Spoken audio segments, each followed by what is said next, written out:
Dear listeners, before we get started, drop a quick hi in the comments and let us know where you're tuning in from. Also, if you have any suggestions for us to make the channel better, please let us know. Now let's start with the story. My name is Cameron Myers and my home office had always been my sanctuary, the one place where I felt fully in control. The meticulously organized files, the wall lined with plaques and certificates, all of it was a testament to the order I'd built my life around. But tonight, that carefully curated order was crumbling. I stared at the stack of credit card statements spread out before me. Each page was another crack in the foundation of trust I'd spent decades building. The last of the sunset cut through the blinds, painting amber streaks across my desk and lighting up the rows of numbers that refused to make sense. Or rather, made far too much sense once I forced myself to see them. My fingers drummed on the wood, a nervous tick I'd picked up somewhere over 23 years of marriage to Scarlett. Just look at the patterns, I muttered, reaching for my reading glasses. Follow the money. Iris had always been careful with money. Always. My daughter was responsible, thoughtful, never reckless, until recently. The last few months had been nothing but a steady drip of text messages, each one politely asking for help. Dad, can you cover a textbook? Dad, my car needed a new alternator. Dad, the lab fee went up this semester. Every request came with a perfectly plausible explanation, and I had wanted to believe her. Of course I had. That's what fathers do. They believe. They provide. They trust. But as I pored over the statements again, patterns rose to the surface like bruises. A series of restaurant charges stood out, a pattern that gnawed at me. Tuesday, 2:30 p.m., L-Zone downtown. Thursday, 3:15 p.m., the Capitol Grill. Icy dread pooled in my stomach. Iris was supposed to be in advanced economics and business law during those hours. A sharp buzz rattled the phone on my desk. I picked it up and felt my chest tighten at the familiar name flashing across the screen. Iris again. Dad, hate to ask, but I need help with a course fee, $500. Can you transfer it tonight? It's kind of urgent. I leaned back in my chair, the leather creaking beneath me. $500 more. That made $2,000 in the past month alone. My hands hovered over the keyboard, muscle memory ready to type the familiar reply. Of course, honey, of course, but something made me stop. I looked back down at the statements, willing them to rearrange themselves into an innocent explanation. Nothing. The sound of heels tapping on the hardwood floor jolted me from my thoughts. I looked up. Scarlett stood in the doorway, framed in the golden light.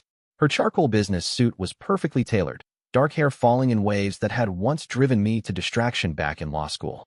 She smiled that same familiar, practiced smile. Everything okay, honey? She asked, leaning one shoulder against the doorframe. You've been up here for hours.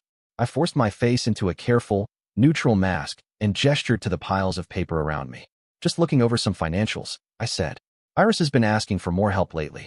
I frowned, the numbers still swirling around in my mind like a wasp I couldn't swat away. I'm a bit concerned, I admitted, choosing my words with care. Something flickered across Scarlett's face, so quick, so subtle, I almost missed it. A tiny break in her polished, concerned mother routine. Fear. She crossed the room toward me, her perfume arriving before she did, expensive, commanding, the scent I'd known for years. Her manicured hand rested lightly on my shoulder, too light to comfort, too practiced to reassure. She's just going through a rough patch, she said, her voice carrying that lawyer's confidence I'd once admired, even envied. You know how expensive college is these days. Books, fees, living expenses. Interesting you should mention expenses, I said, lifting a stack of statements, letting the paper rustle. I didn't look at her, not yet. Some of these charges seem unusual for a college student. Her grip on my shoulder tightened, just a fraction. Oh, L-Zone, the Capitol Grill, the Four Seasons downtown. I read out calmly, each name a hammer on the anvil of my suspicion. Then I turned to look directly at her. Pretty high-end for study sessions, don't you think? She hesitated, then answered a beat too fast. She probably went out with friends. You know how kids are these days, always trying to impress each other on social media. I kept my face neutral. During her class times. A pause. Tense. Telling. I'm thinking of sitting down with her. I continued, letting the idea hang in the air like bait, go through her spending. Help her set up a budget. Maybe even meet some of these friends she's spending so much time with. The hand on my shoulder went rigid, the polished nails digging ever so slightly into the fabric of my shirt. Oh, I wouldn't worry too much, Scarlett said, quickly, far too quickly. She's an adult now, Cameron. We need to let her figure these things out on her own. Before I could press further, her phone chimed from the pocket of her blazer. She fished it out, eyes darting to the screen, then tucked it away with a speed that set off alarm bells. But I caught it, just a glimpse of the name. Grayson, work emails, she said, already retreating toward the door. You know how it is, clients never sleep. Sure, I said, voice flat. Don't stay up too late worrying about this, she added with a breezy smile, slipping out of the office. I watched the door swing shut behind her, the hinges clicking home like the lock on a prison cell. Then I turned back to the stack of statements, my pulse hammering. I opened my banking app, scanning through the transfers to Iris's account. The amounts varied, but they were regular, frighteningly regular. Every 2 weeks, another excuse. Another crisis. I flipped open my laptop and started digging deeper, credit card statements, bank transfers, anything tied to our accounts. As the hours ticked by, I built out a spreadsheet, mapping out the transactions, the dates, the patterns. At first, it all looked legitimate. Textbooks, school fees, little emergencies. But as I categorized them, patterns emerged like mold under fresh paint. Red flags, one after another. Restaurant charges for two, where Iris claimed to be studying alone. Hotel charges, passed off as school fees. Cash withdrawals lining up perfectly with so-called textbook purchases. My stomach turned. Then a name hit me square in the gut. Grayson Steele. I froze. I'd heard that name before. Scarlett had mentioned him, a colleague from her firm. New partner. Rising star. What the hell was his name doing buried in Iris's expenses? My fingers flew across the keyboard, pulling up more records. There it was, again and again, Grayson Steele's name, woven through the financial web like a poison thread. My stomach turned to stone. No, I whispered, pushing back from the desk, the chair creaking with the motion. No, no, no. I fumbled with my phone, pulling up the gallery, scrolling through family photos, desperate to reassure myself. There, last month's family dinner. Scarlett, smiling that perfect lawyer's smile, her arm looped around my waist. Iris, beaming, leaning just close enough to look convincing. At first, I thought it was the perfect portrait. A happy family. But now I saw what I'd missed. Scarlett's smile, it didn't quite reach her eyes. Iris, her gaze darting away from the camera. The careful distance between them. The secret they were holding, side by side. My heart twisted. My phone buzzed again, jerking me back to the present. Iris, Dad, about that transfer, the fee is due tonight. My hands were shaking as I set the phone down. I couldn't do it. I couldn't answer her. The betrayal cut deep enough from Scarlett. But Iris? My little girl? Memories came in a flood, nearly knocking me breathless. Holding the back of her tiny bicycle as she wobbled across the park for the first time. Standing at her side through her first heartbreak, her tears soaking my shirt. Staying up late night after night, drilling her on practice exams. Filing her college applications with her, telling her she could do anything. While I'd been working to build a future for them, they had been systematically tearing me apart. The next morning, I went through my routine on autopilot. Shower, shave, suit, tie. Scarlett was already up, gathering her things for the office, as polished and composed as ever. I forced myself to go through the motions, kissed her on the cheek, let her fix my tie. Every gesture felt hollow, every word a carefully wrapped lie. Dinner tonight, she asked, casual, breezy, like nothing had happened. She smoothed down my lapel, eyes bright and empty. I might have to work late, but I should be home by 7. Working late with Grayson? I asked, my voice even, too even. She hesitated, the smallest crack, then nodded. Sure, she replied, too fast. I forced a smile. I'll pick up something from that Italian place you like. You're the best, she said, kissing my cheek again, her lips like ice. Love you. I swallowed the bile rising in my throat. At work, I made 3 calls before my coffee had even gone cold. First, the bank. This is Cameron Myers. I need to make some changes to my accounts. Yes, remove all secondary access. No, do not notify the other cardholders. Yes, I understand it's unusual. I take full responsibility. Second, my lawyer, Ronan Chase. Ronan, I need to meet today. No, I can't wait. Yes, it's about Scarlett. I have evidence. I need everything ready before she knows what's happening. Third, a private investigator Ronan had once recommended. I need surveillance on 2 people. Yes, I'll send their schedules. I want everything, photos, video, audio if possible. Money is no object. By lunchtime, the wheels were already turning. I'd cut off Iris's credit cards, each one quietly canceled. The family accounts would be locked down by day's end. The investigator was already preparing. My phone lit up, panic bleeding through the message. Dad, my card just got declined. Is something wrong with the account? I stared at her words, remembering every time Iris had called me, crying over some tiny problem, a scraped knee, a failed grade, a broken heart, and how I'd always been there to fix it. Now, every single cry for help felt like another twist of the knife. Must be a system error. I typed back to Iris, my fingers moving on autopilot. I'll look into it. The lie tasted bitter on my tongue, but after everything they'd done, it felt appropriate. They taught me how this game was played, I reminded myself grimly. That evening, I heard the front door swing open. Heavy, hurried footsteps pounded past my office without even a glance, straight toward the kitchen. Iris. I stood just out of view, the shadows of the doorway my shield, listening. Their voices, hushed, strained, brimming with panic, drifted up the stairs. Mom, all the cards are declined. Iris's voice cracked, scared in a way I'd never heard from her before. He's going to figure it out.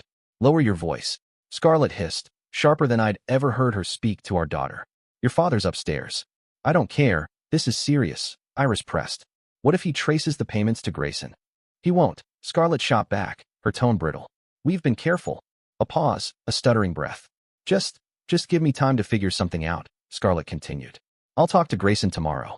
And what am I supposed to do until then? Iris's voice was breaking. I have bills due. Use cash, Scarlett ordered. I'll get you some tomorrow.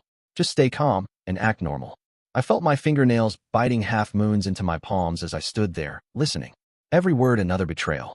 Every syllable a fresh knife twisting into my back. The two people I trusted most in the world, my wife, my daughter, conspiring behind my back as if I were some obstacle to be managed, some problem to be ignored. A part of me wanted to storm down those stairs and confront them, rip the entire rotten truth into the open, force them to look at what they'd done. But no, this requires a cooler head, I told myself. They'd played me for a fool, for months, maybe longer. Now it was my turn to play the game. I waited until I heard Iris leave, the front door slamming with a frustrated thud, before I stepped downstairs, schooling my expression into something easy, normal. Scarlett was in the kitchen, chopping vegetables for dinner. Calm, collected, as if she hadn't just been plotting my downfall with our daughter. Everything okay? I asked, keeping my voice as casual as a Sunday afternoon, like I'd heard nothing. I thought I heard Iris. Scarlett startled, the knife slipping in her grip. She nearly dropped it, but recovered fast, too fast. Oh, yes, she stammered, eyes skating past mine. She just stopped by to borrow some books for class. Books? I echoed, crossing my arms and leaning against the counter. I let my gaze linger on her trembling hands. Anything specific? She swallowed. Just course materials, business law stuff. She turned away, rattling pans, pretending to check something in the oven. How was your day? She asked, voice forced brittle. Interesting, I said, letting the word hang heavy. I saw her shoulders tighten. I went on, my tone pleasant, measured. I've been thinking about taking you away for a weekend. Maybe to that hotel downtown you like so much, the Four Seasons. The knife paused mid-chop. I saw the tiniest tremor go through her. Oh, I don't know if I can get away from work right now, she stammered. Big case coming up. Grayson and I, the team, we're all really busy. Grayson. I filed it away, still smiling, even as I felt like I might be sick. Grayson, I repeated lightly. That's the new partner, right? You've mentioned him before. Yes, she said quickly, her hands fussing with plates in the sink. He joined last year. Nothing special. Just another colleague. Just another colleague, I repeated in my head. Just another colleague she was sleeping with, while their daughter helped cover her tracks. Maybe I'll stop by your office tomorrow, I suggested, keeping my tone easy. We could do lunch. I haven't seen the new office setup since the renovation. The sound of a plate slipping and clattering in the sink was answer enough. No, Scarlett blurted out, too quickly, then forced a brittle laugh. It's sweet of you to offer, but tomorrow is packed with meetings. Rain check. Sure, I said, letting the smile linger, letting her think she'd gotten away with it. Rain check. I left her there, rattled, and retreated to my office. I pulled up the PI's preliminary report, scrolling through the grim, inevitable confirmation of what I'd already known in my gut. Grayson Steele, 45, divorced, newly minted partner at Scarlett's firm. Multiple witness accounts had placed them together outside of work hours. Hotel records, restaurant receipts, everything matching perfectly with the trail of Iris's school expenses. The phone buzzed again. Dad, please, I really need help with these payments. Can we talk, please? I stared at the screen, trying to match that pleading tone with the girl I thought I'd raised. All those times I'd dropped everything for her, never hesitating, never questioning, because that's what fathers did. But now I knew the truth. She hadn't needed me. She'd needed my money to help her mother maintain an affair right under my nose. My thumbs hovered over the keyboard before I typed a single word. No. Then I started making plans. If they wanted to play games with my trust, fine. But they were going to learn the cost of betrayal. Over the next few days, I worked with a surgeon's precision, documenting everything. Every charge, every lie, Every overheard whisper when they thought I couldn't hear. Every night Scarlett mentioned she'd be working late with the team. Every time Iris came with another fabricated emergency. It all went in the file. I watched the cracks grow. The facade they'd built was beginning to crumble under the financial pressure. Iris's texts turned frantic. "Dad, my rent is due, please. I can't afford my textbooks, just talk to me, please." Scarlett grew distracted, checking her phone at every spare moment. They watched me with wary eyes, trying to measure if I suspected anything. I played my part to perfection, the concerned father, the loving husband, all while quietly cutting off every dollar they depended on. About a week after the truth came crashing down, I sat in my office one evening, reviewing the final confirmations from Ronan. Everything was in place. All accounts locked. The evidence bulletproof. The divorce paperwork waiting. A soft knock pulled me out of my thoughts. I looked up. Iris stood there in the doorway, tears streaming down her face, hair tangled like she'd been crying for hours. "Daddy, can we talk?" That word, Daddy, hit me like a hammer to the ribs. How long had it been since she'd called me that? And now she dusted it off, like a broken toy, because she needed something. "Come in," I said, careful to keep my voice steady, neutral. She stepped forward and perched on the edge of the chair across from me, small and fragile, like she had been when she was a kid who'd done something wrong and knew it. "I know you canceled the cards," she said, voice cracking, and froze my access to the accounts. She swallowed, eyes glassy. "What?" I leaned back in my chair, studying my daughter's face. I looked at her, really looked at her, the face I'd loved unconditionally for 20 years. The face I'd kissed goodnight, the face I'd comforted through tears, the face I'd always believed in. But now, all I could see was the face that had lied to me, again and again, without a shred of remorse. "I think you know why, Iris," I said evenly. She paled, but she didn't look away. "Dad, please, whatever you think is going on, just stop." My voice cut through her little performance like a blade. "No more lies. No more games," I snapped. "I know everything. Everything, Grace and Steele, the hotels, the restaurants. How you've been helping your mother hide her affair. All of it." Her mask crumbled right in front of me. Tears spilled over, running down her cheeks in shaking rivulets. "Daddy, I can explain." "Explain what?" I kept my tone cold, steady, merciless. "Explain how you helped your mother betray me? How you took money from me, money I worked for, and used it to help her deceive me." "She's my mother," Iris whispered, breaking under the weight of the truth. "She needed my help. And I'm your father." I shot back, voice sharp enough to draw blood. "The father who supported you, loved you, gave you everything you ever needed. And this is how you repay that love? By helping destroy our family." "I didn't want to," she sobbed, shoulders shaking. "She came to me. She said she was unhappy. She said if I didn't help. She manipulated you." I cut her off and let out a humorless laugh. "You're 20 years old, Iris. An adult. You made an adult decision to betray me. Don't try to play the victim now. Please," she begged, reaching across the desk to take my hand. I pulled back, and she flinched as if I'd struck her. "I'm sorry," she choked out. "I didn't know what else to do." "You could have told me the truth," I said coldly. "You could have been loyal to the parent who has never betrayed you. Instead, you chose to be complicit in your mother's adultery." Her shoulders slumped. "What's going to happen now?" she asked, her voice so small I could barely hear it.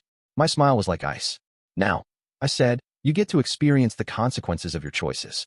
No more financial support. No more daddy's money to fund your mother's infidelity." She gasped. "But my tuition, my rent."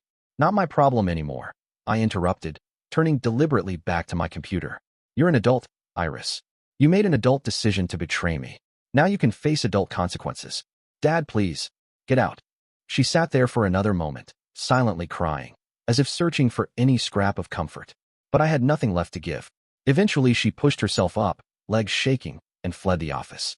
I listened to her run down the stairs, the front door slamming behind her, then a car engine starting and fading into the night.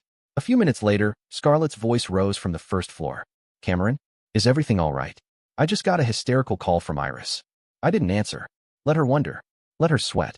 Through my office window, I watched her pacing in the backyard, phone pressed to her ear, her free hand waving in frantic gestures. Even from a distance, I could read the panic in her body language. My computer chimed, pulling me from my thoughts. A new email from the PI. More photos. More evidence. My jaw tightened as I clicked open the attachment. There they were. Scarlett and Grayson, clear as day, leaving a restaurant together, his hand resting on the small of her back, her leaning into him, laughing at something he'd said. The timestamp glared up at me like a slap. Yesterday afternoon. One of her supposed client meetings. Another image. The Four Seasons. The same hotel that had shown up on Iris's credit card again and again. The same hotel where Scarlett and I had celebrated our 20th anniversary just last year. My throat burned with a rage so sharp it felt almost clean. My phone buzzed, vibrating across the desk.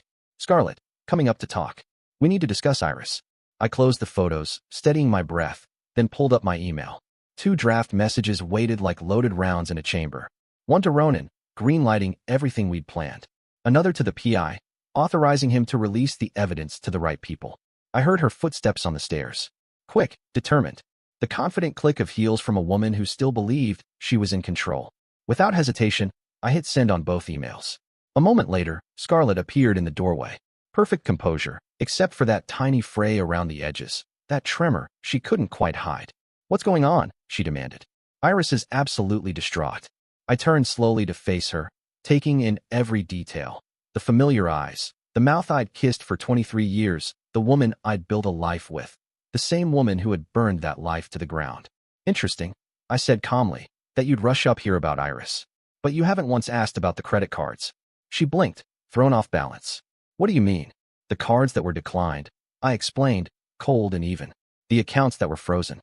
The financial support that's been terminated. Her hand tightened on the door frame. Iris mentioned. Stop lying, Scarlett. My voice was soft, but it carried the weight of a hammer. You're not in a courtroom now, I told her. This isn't a case you can win with clever arguments. Color drained from her face, leaving her pale and brittle. Cameron, whatever you think. The 4 seasons. I cut in, opening the spreadsheet I'd compiled, letting the glow of the screen throw her sins back at her. Yesterday, 2:30 p.m. You and Grayson seemed very comfortable together. Tell me, was that a client meeting too? She stepped back, her designer heels snagging in the carpet. You had me followed, she gasped. I gave a humorless laugh. I had the truth followed. I corrected. It led straight to you. And to our daughter, who you corrupted into helping hide your affair. It's not what you think, really. Should we go through it? I asked, tapping the screen, each entry a blade. Every hotel visit, every romantic dinner, every lie you told me while our daughter helped cover your tracks. I looked her dead in the eyes. Or should we talk about how you used my money? Money I earned working 60-hour weeks to finance your infidelity. I finished, the words burning my tongue as they left me. Scarlett's lawyer mask finally cracked, the performance shattering. Please, let me explain. I stood abruptly, my chair scraping hard against the floor. I'm done with explanations, I snapped. Done with lies. Done with both of you. Both of us, she echoed, voice breaking. Leave Iris out of this, Cameron. She tried, desperate, clinging to any advantage. She was just trying to help her mother destroy her father? I cut in, to assist in tearing this family apart. I shook my head, disgust curling in my gut. Don't try to protect her now. She made her choice. Tears welled up in Scarlett's eyes. And for once, I knew they were real, not the carefully placed droplets she used in court to sway juries. What are you going to do? She choked out. I gestured to my computer, to the open windows on my screen. I've already done it, I said coldly. The divorce papers have been filed. The evidence has been sent to your firm's ethics board. Everything you and Grayson tried to hide is about to become very, very public. She looked like she might collapse. You can't. I can't, I told her flatly. And I did. I took a step closer. You taught me well, Scarlett. You showed me exactly how to play this game. The only difference is, I paused, letting the words sink in. I'm better at it. She staggered, the full meaning of what I'd done slamming into her like a car crash. This will ruin my career, she gasped.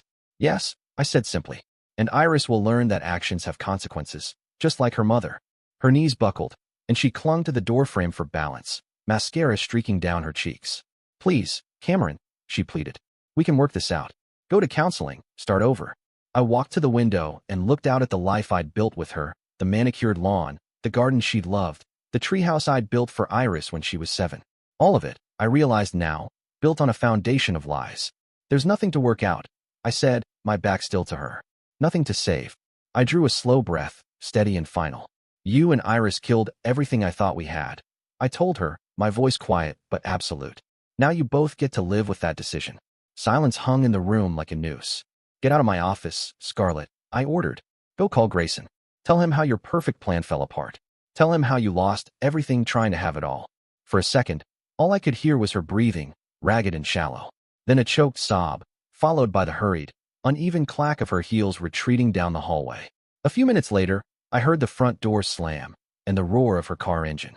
Tires squealed on the pavement, then faded into the night. I sat back down at my desk, hands calm and steady. My inbox was already flashing with new messages. Ronan confirming the filings. The PI confirming the delivery of the evidence packages. The wheels were turning. My phone buzzed, lighting up with a flurry of desperate texts. Please don't do this. We can fix this. I'm sorry. Daddy, please. I shut the phone off without a word. They had their chances. They had made their choices. Now they would face the consequences. The sun had set completely, leaving my office cloaked in shadows. But for the first time since I had uncovered their betrayal, I felt clear. Focused. The pain was still there. A hollow, raw ache in my chest where trust used to live. But something new had taken root alongside it. Purpose. They wanted to play games with my trust? Fine. I'd make sure they understood the cost of their deception in a way they'd never forget. The 43rd floor of Seattle's Columbia Center had a view that matched Ronan Chase's legal reputation. Expansive, commanding, and intimidating as hell. I stood at the wall of glass, watching the morning fog curl around the skyscrapers, swallowing them one by one. Behind me, Ronan flipped through the latest stack of surveillance reports, his fingers quick, practiced, merciless. Your PI doesn't miss anything, he remarked, adjusting those wire-rimmed glasses of his as he spread out the photos like damning evidence at trial. Look at this, timestamps, locations, even some audio. Grayson and Scarlett have gotten careless. I turned from the window, catching a ghost of my own reflection in the glass. A man I barely recognized. Harder, colder, but unbroken. They think they're untouchable, I said flatly. That I'm too blind, or too weak, to act. Ronan lifted a photo, holding it between two fingers. Speaking of acting, he said, here they are at Camia's last night. That was what your wife claimed was a late client meeting. I took the photo. My jaw tensed until it ached. Scarlett and Grayson, cozy in a corner booth. His hand covering hers on a white linen tablecloth, their faces close together. The soft restaurant lighting caught the gold of Scarlett's wedding ring, my ring, still on her finger. She didn't even bother to take it off. I murmured, voice low and dangerous. The ring I gave her 23 years ago, and she wears it while she's with him. Ronan nodded grimly. There's more, he added, pulling up his tablet. Security footage from the Four Seasons lobby. He pressed play. Scarlett and Grayson again, entering the lobby, Grayson's hand on the small of her back, guiding her like he owned her. She was laughing, leaning into him with a softness that used to belong to me. That's from Tuesday, Ronan explained. According to her firm's billing records, she was in depositions all afternoon. I let out a short, humorless laugh. Depositions, I repeated. Is that what they're calling it now? Ronan set the tablet down. His voice was steady, clinical. Cameron, the evidence is overwhelming. There's no contest here. But what's your endgame? A standard divorce would be straightforward enough. I placed the photo of Scarlett and Grayson back on his desk, with slow, deliberate care. I don't want straightforward, I told him. Ronan leaned back, studying me with a wary respect. Define nuclear, he said. I didn't hesitate. I want everything they've built to burn, I said. Their careers, their reputations, their perfect little world. All of it. I locked eyes with him, unflinching. Even Iris's part in it. I added, voice cold. Especially Iris's part. Ronan gave a low whistle. Cameron, that's... I cut him off, pulling out my phone and shoving it toward him. A recent text from Iris glowed on the screen. Dad, Mom's crying herself to sleep. Please talk to us. We can still fix this. Ronan adjusted his glasses, watching me with that measured, calculating calm. She's still trying to play mediator, he said, tapping his screen. They both are. Listen to this voicemail Scarlett left yesterday. He hit play, and her voice spilled into the room. Cameron, please. I know I made a terrible mistake, but think about our family. About Iris. 23 years of marriage has to mean something. Call me back. We can work through this. I stood there, letting the false sweetness of her voice wash over me, a poison I no longer felt. Sounds rehearsed, Ronan observed dryly. Everything about her is rehearsed, I said. But then I pulled another sheet from my folder and tossed it onto his desk. Here's the interesting part, I told him. While she was leaving that message, practically on her knees for reconciliation, I paused for effect, savoring it. She was meeting with divorce attorney Penelope Morgan. My PI got photos of her leaving Morgan's office. Ronan's brows shot up, his sharp lawyer's mind clicking instantly. Morgan? Scarlett went to her. She's known for aggressive settlements, rarely leaves anything for the other spouse. Exactly, I said, voice like a blade. Scarlett's trying to keep me calm, string me along while she arms herself for war. A cold smile tugged at my lips. But I'm better at war than she thinks. Ronan nodded, opening a legal pad. Walk me through what you want. Step by step. I began to pace, slow and controlled, shoes silent on Ronan's thick carpet. First phase is already done, financial isolation. I froze the accounts, canceled the cards, restricted access. They're feeling the squeeze. Ronan leaned back, intrigued. How are they responding? Iris called me 12 times yesterday about her rent. I told him. Scarlett tried to access the investment accounts, locked out. I let out a humorless chuckle. Grayson's discovering that five-star hotels expect actual payment. A flicker of amusement crossed Ronan's face. And phase two? I stopped pacing and turned to him, letting him see the absolute resolve in my eyes. Reputation destruction, I said. I want everything public. The affair. The financial manipulation. Iris's role in covering it up. Their perfect little facade. I want it shattered, in front of everyone who matters to them. Ronan flipped to a new page in his notes. Timing is crucial for maximum impact. When do you want to move? The Morgan Foundation Gala is next week, I replied. Scarlett's firm is hosting. All the partners will be there, including Grayson. Half of Seattle's legal community under one roof. Ronan nodded, scribbling quickly. A very public venue. Exactly, I confirmed. Any specific strategy? I pulled out a neatly organized binder, slapping it on his desk. I prepared a presentation. Photos, receipts, text messages, everything documenting their betrayal. I want it displayed on every screen in that ballroom. Ronan looked up sharply. He hesitated, searching for the word, nuclear. That's the point. I said, I want every colleague, every friend, every client to see exactly who they are. I want their carefully constructed lives to collapse in front of everyone they ever fooled. Before Ronan could reply, the intercom buzzed. Mr. Chase, Scarlett Myers is here. She's demanding to speak with you. Ronan and I exchanged a look. Perfect timing, I murmured. Let's see how the great lawyer handles confrontation. Ronan cleared his throat. Send her in, he called out. The heavy oak door burst open. Scarlett strode in, Louis Vuitton heels clicking sharply where the carpet ended. She wore a cream-colored Chanel suit, probably worth more than most people's entire monthly salary. But even that flawless designer armor couldn't hide what was happening to her. The stress had left its mark, dark circles smudged beneath her eyes, only partially concealed by expensive makeup. Her hands trembled slightly as she clutched her designer handbag. How dare you? Scarlett spat, her voice vibrating with rage, eyes locked on Ronan. 20 years you've been our family lawyer. 20 years of trust, and this is how you repay it. Ronan didn't even flinch. He smoothed his tie, calm as ever. Mrs. Myers, he replied evenly, I represent Cameron's interests.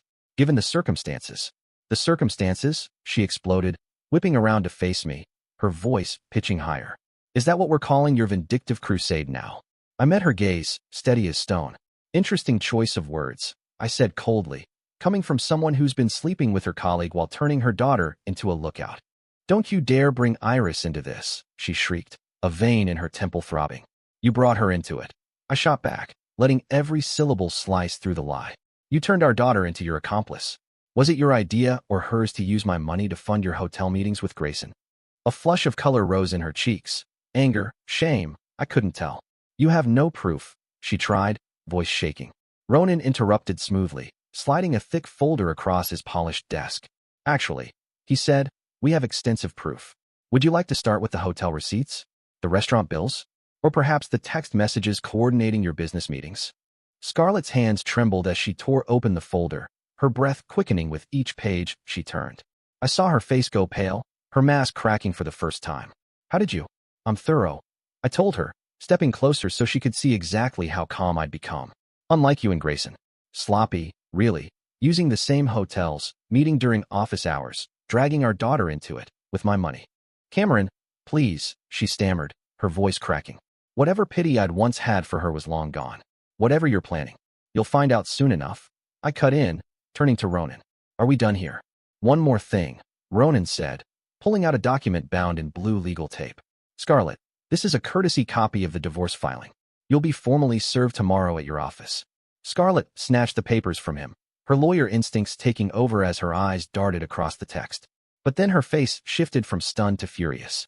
These terms are ridiculous. She slammed the papers down on Ronan's desk. No judge will. A judge, I interrupted, might be very interested in how you used company time and resources to conduct your affair. Not to mention those creative billing declines while you were otherwise occupied. Her eyes went wide, panic creeping in. You wouldn't dare expose that, she choked out. It would destroy my career. Now she understood. Exactly, I said softly, leaning forward. Now you're getting it.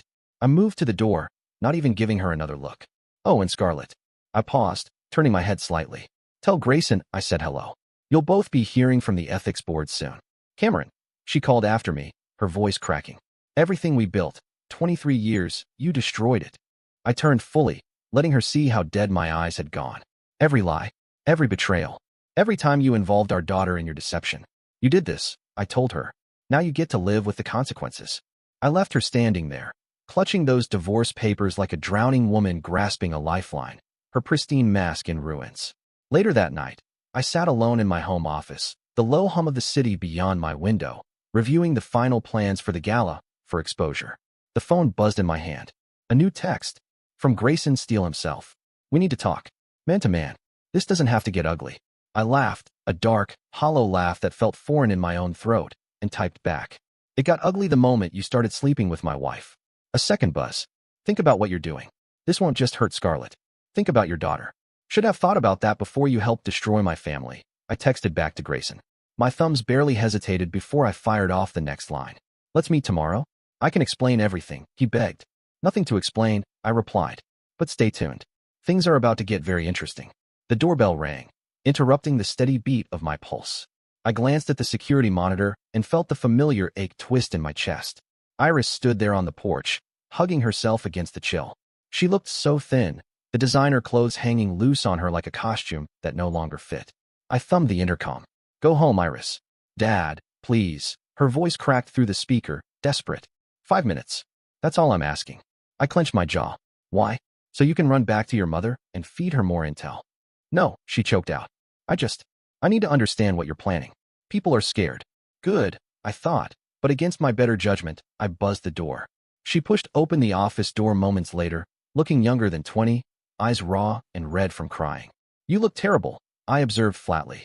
She stepped inside uninvited, wiping her nose with the back of her hand. Everything's falling apart, she whispered. Mom can't sleep. Grayson's threatening to end things.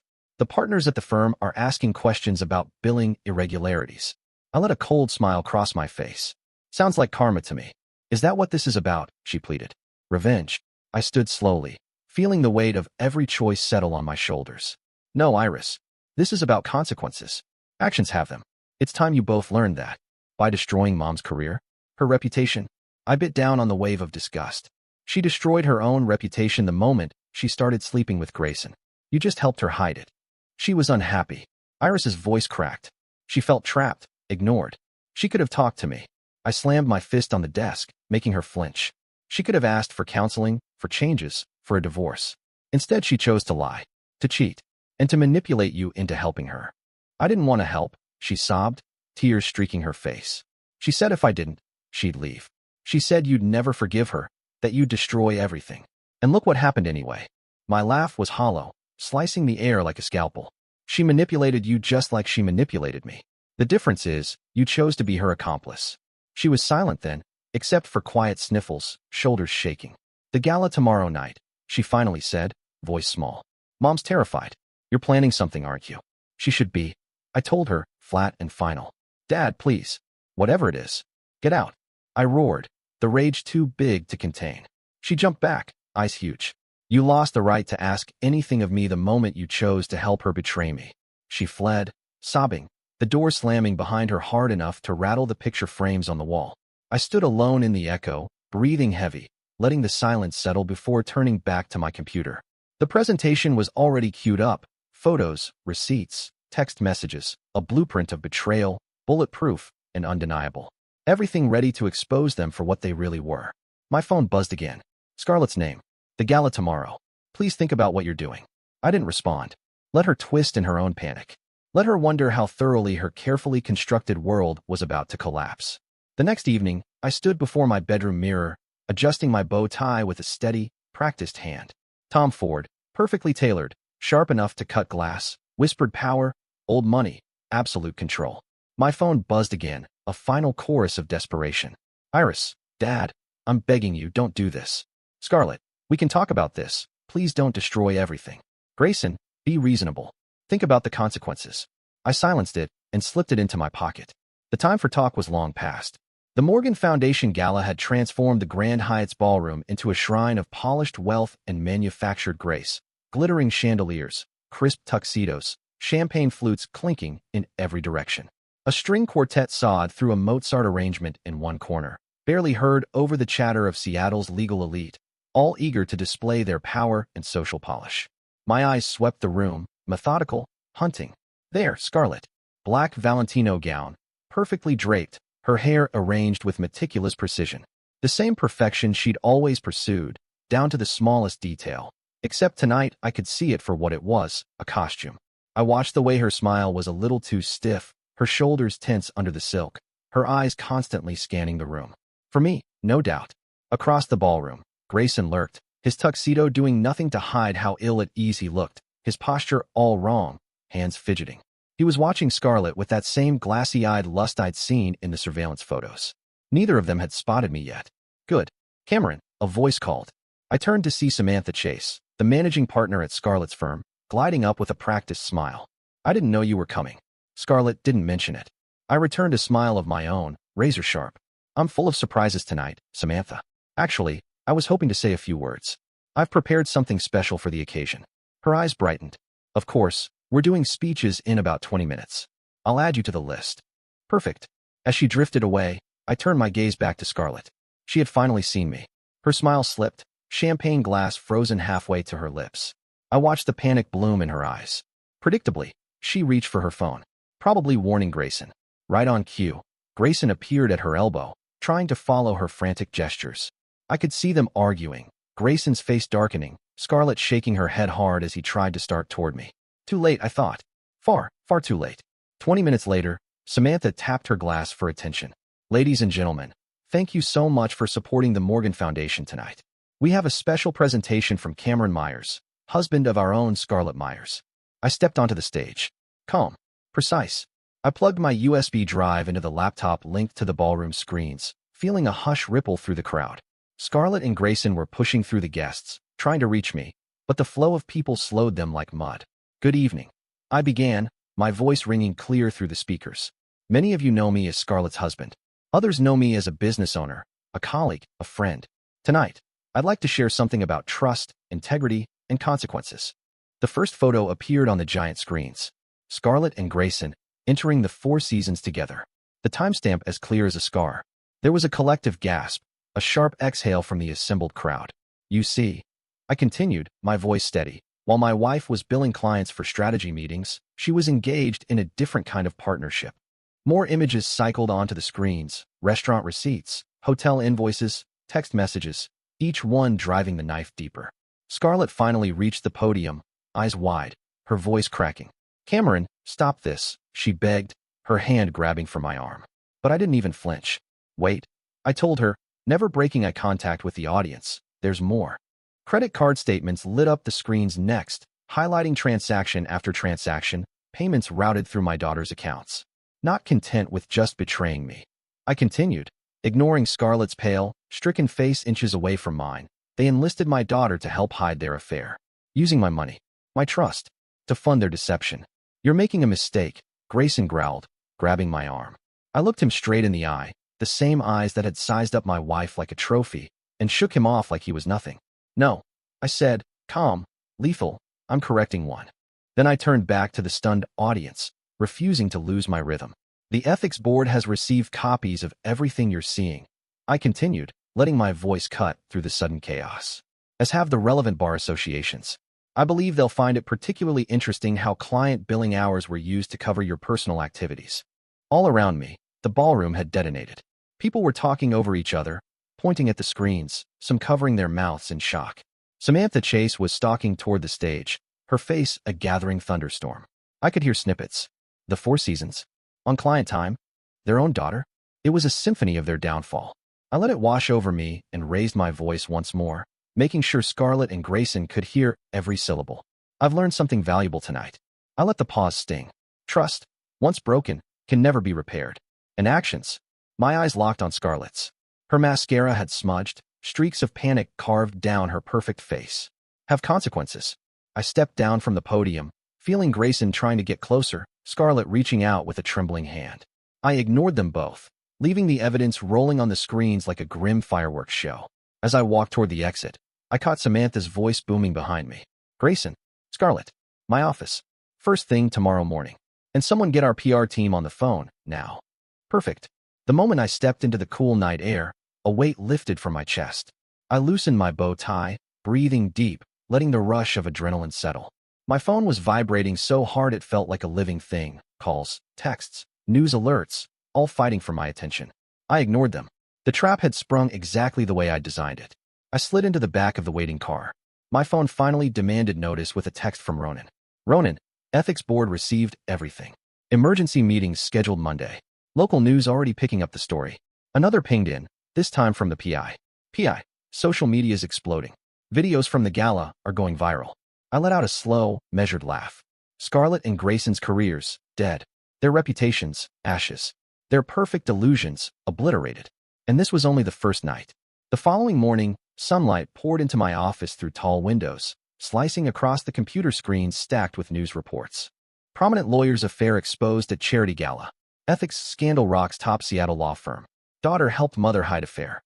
Sex, lies, and billing fraud. Seattle's legal elite in ruins.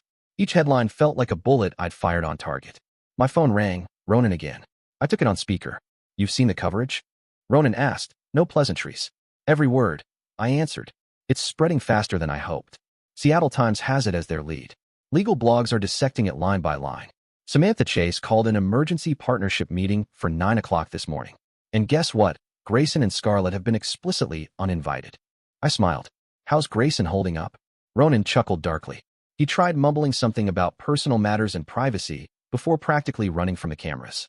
Scarlett went completely dark, not a word to anyone. Good, I said, letting my voice chill. Want to hear something interesting? Ronan asked. Always. System logs show Grayson tried accessing the firm's client files at 3 in the morning. Contact lists, billing records, anything he could use to rebuild somewhere else. Your PI flagged it. And locked out. Permanently. I allowed myself a thin, satisfied smile.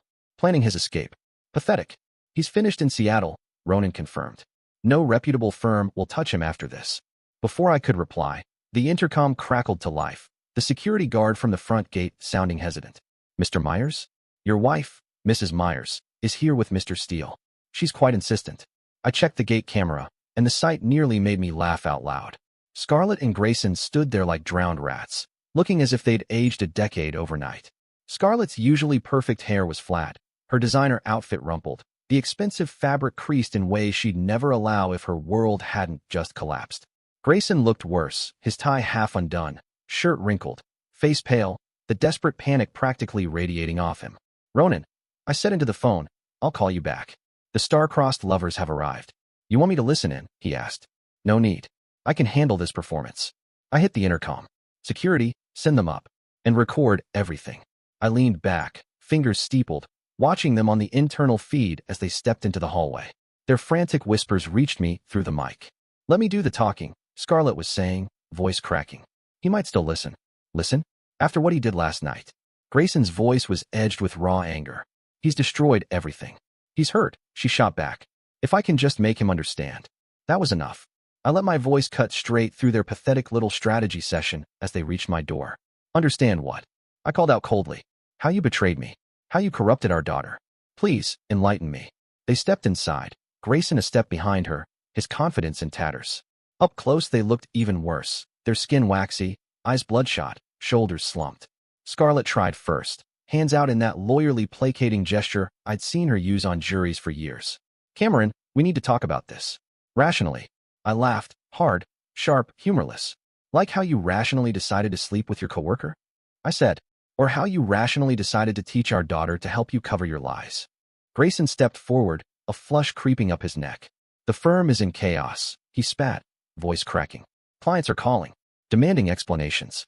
The ethics board. I spun my laptop around, the headlines cycling across the screen like a ticker of their destruction. Seattle's legal power couple exposed. Sex, lies, and billing fraud. Ethics scandal engulfs Morgan Foundation gala. I let Grayson drink in every headline. How does it feel, Grayson? I said evenly, watching your career implode in real time.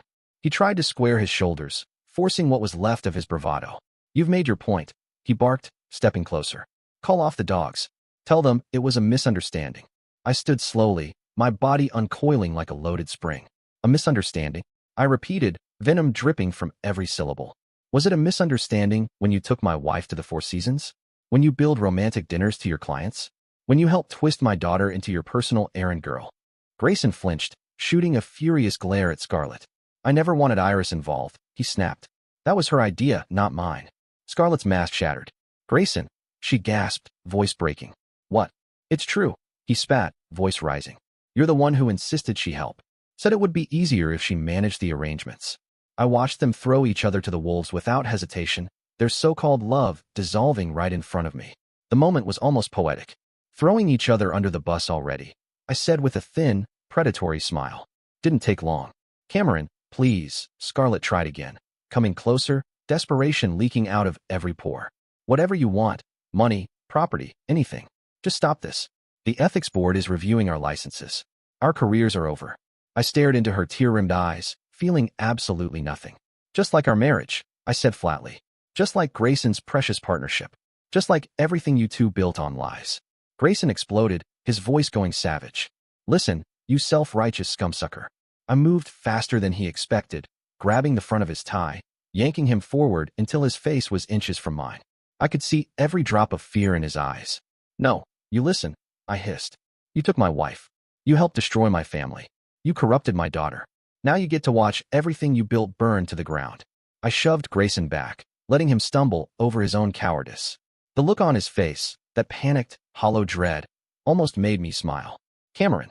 Scarlett's voice cracked, thin and raw. Think about Iris. Her scholarship review is tomorrow.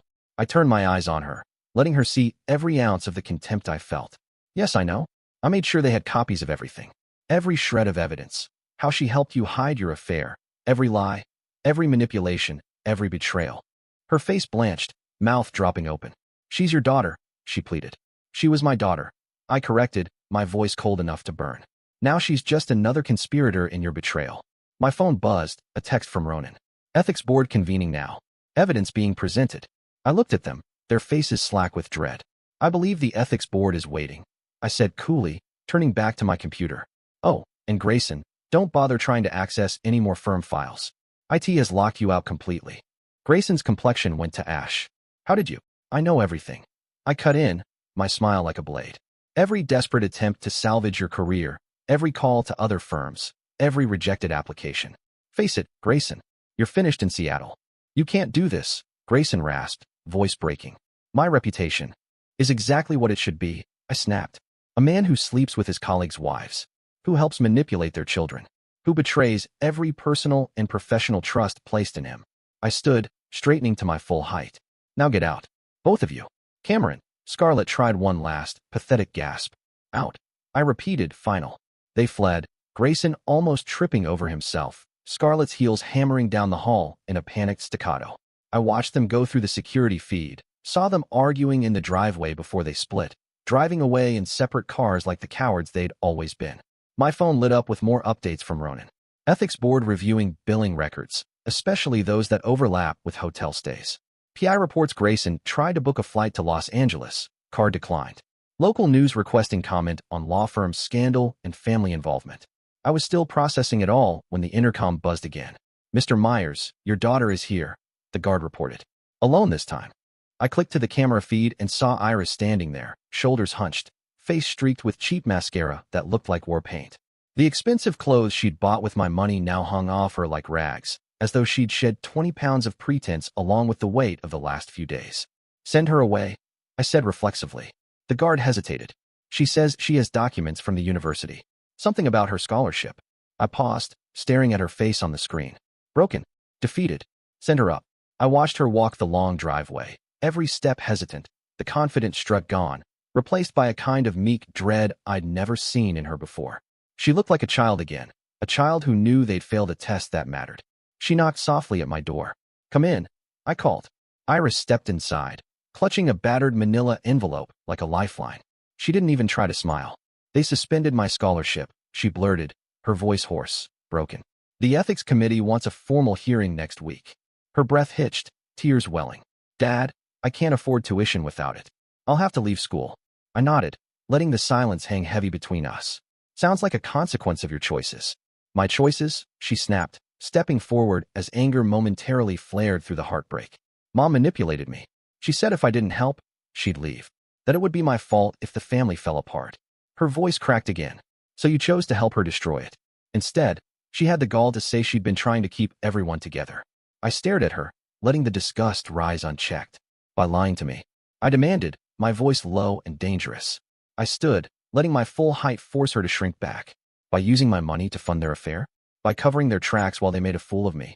Her tears started again, streaking down her face like ink in the rain. I didn't know what else to do, she sobbed. She's my mother. And I'm your father. I cut in, each word sharp as a blade. The father who worked 60-hour weeks to provide for you. Who paid for every advantage, every opportunity, every luxury you ever enjoyed. I stepped closer, my voice turning to ice. And how did you repay that devotion? By helping your mother betray me. She dropped her gaze, shoulders crumpling. Please, she whispered, I'll lose everything. My education, my future. I laughed. There was no warmth in the sound. Like I lost my family. Like I lost my trust. Like I lost my marriage. Dad, no. I raised a hand, slicing through her protests. You made your choice, Iris. You chose loyalty to a liar over loyalty to the truth. Now you get to live with that decision. Her voice went small, ragged. What am I supposed to do? Whatever you want, I told her coldly, turning back to my computer. But you'll do it without my help. Without my money. Without my support. A fresh wave of sobs overtook her. I have nothing left, she choked. My friends won't talk to me. Social media is destroying me. I can't even pay my rent. Then I suggest, I said, barely glancing over my shoulder, you start looking for a job. One that doesn't involve helping people cheat and lie. Daddy, please. Get out. She stood there for a heartbeat, just crying, her sobs echoing off the walls of my office. Then, shoulders shaking, she turned and fled. Through the security feed, I watched her stumble down the driveway, nearly colliding with Scarlett, who was storming back in like a hurricane. The intercom buzzed. Mr. Myers, the guard said, voice wary. Mrs. Myers is back. She's demanding to speak with you. About Miss Iris. I took a breath, steady and controlled. Send her up. One last time. Scarlett slammed through my office door moments later, her face a mask of rage instead of desperation. Are you happy now? She spat. Our daughter is breaking apart. I laughed, cold, merciless. Our daughter? You lost the right to call her that the moment you turned her into your accomplice. Scarlett advanced on my desk, voice trembling. She just told me about the scholarship committee. They're going to expel her. I folded my arms. Actions have consequences, Scarlett. Isn't that what you always told her? Her voice cracked, the lawyer's polish gone. This is cruel, even for you. Cruel? I rose slowly, towering over her. Cruel like having our daughter make hotel reservations for your affair? Cruel like teaching her to lie straight to my face? Cruel like destroying her moral compass to cover your betrayal? I made mistakes, she blurted, as if that could explain away everything.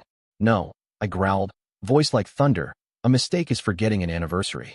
A mistake is burning dinner. What you did was calculated betrayal. You deliberately corrupted our daughter, turned her against me, used her to hide your affair. Her shoulders slumped, the fight draining out of her. And this, she whispered, this is your revenge? Destroying her future? She destroyed her own future. I spat. Every time she lied for you. Every time she helped hide your affair. Every time she chose loyalty to a cheater over loyalty to the truth. My phone buzzed, Ronan again. Ethics board decision in. Both licenses suspended pending full investigation. Recommendation for permanent disbarment to follow. I showed Scarlett the message, enjoying the way her eyes widened, horrified. Congratulations, I sneered. You just made legal history. Fastest partnership destruction in the firm's records. Scarlett's legs gave out, and she sank heavily into a chair, staring at the floor. Everything I worked for, 20 years building my career, all gone. I leaned in, letting her see every ounce of my contempt. Just like our marriage. Just like Grayson's partnership. Just like Iris's scholarship. Her voice was a whisper now, defeated. What do you want from us? I straightened, calm and absolute. Nothing, I said. I want nothing from either of you. Not your excuses. Not your tears. Not your manipulation. I paused, letting each word settle like a hammer on stone. You made your choices. All of you. Now you get to live with the consequences. My computer chimed with new emails, each one like a final nail in the coffin. University board, scholarship terminated, effective immediately. Ethics hearing scheduled. Good. Actions. Consequences. Another ping. Local news. Law firm announces partner terminations amid scandal. Perfect. Then one more from Ronan, crisp and professional as always. Ronan Chase. Divorce papers processed. All assets secured. It was done. Every safeguard in place. every wall built to keep them out. I looked up to find Scarlett still hovering, her face drained, shoulders sagging under the weight of the world she'd demolished with her own hands. Get out. I told her, go comfort our daughter. Explain to her how mommy's choices destroyed both your futures. She took an unsteady breath, tears shimmering. You'll never forgive us, will you? I held her gaze, unblinking. Never. The word was iron, absolute. I felt no hesitation. Now get out of my house. And don't come back. She nodded, defeated, and turned, her steps shaky. I didn't watch her leave. Instead, I stepped to the window, staring out as dusk swallowed the skyline. One by one, the city's lights flickered to life, the world carrying on while theirs crumbled. My phone wouldn't stop buzzing. Headlines multiplied by the minute. Top law firm partners dismissed amid ethics scandal. University revokes scholarship in wake of family fraud. Legal community reacts to unprecedented partnership collapse. I scrolled through each with the detachment of a surgeon examining a finished operation. Their perfect world, their carefully curated image, their web of lies, all of it laid bare and burned to ash. Scarlett and Grayson, careers obliterated. Their reputations, annihilated. Their social standing, gone, evaporated overnight. And Iris, my own daughter, her academic future, shattered. Her part in the deception, now a matter of public record for the world to dissect. My phone lit up again, one final, pathetic plea. A group text, both their names attached. We know we can never undo what we did, but we want you to know how sorry we are for everything. I didn't even hesitate. Deleted. Gone. Forgiveness? That word had no place in my vocabulary anymore. They had thought me weak, blind, a fool to be manipulated. They'd underestimated me, used my love against me, twisted my daughter into a weapon. Now they understood the price. Every broken dream, every ruined relationship, every destroyed career, payment in full for what they had done. And me? I felt nothing. No remorse, no pity, only the cold, clean satisfaction of a man who had delivered justice where it was deserved. They had tried to destroy my world through betrayal and lies. Instead, I had destroyed theirs with truth and precision. I switched off my phone, letting the silence fill the space. Then I poured myself a scotch, letting the burn settle into my chest as I watched the city lights pulse in the gathering darkness. The game was over. I had won, and I didn't regret a single moment of it. Dear listeners, please share your thoughts in the comments section below and don't forget to like, share, and subscribe.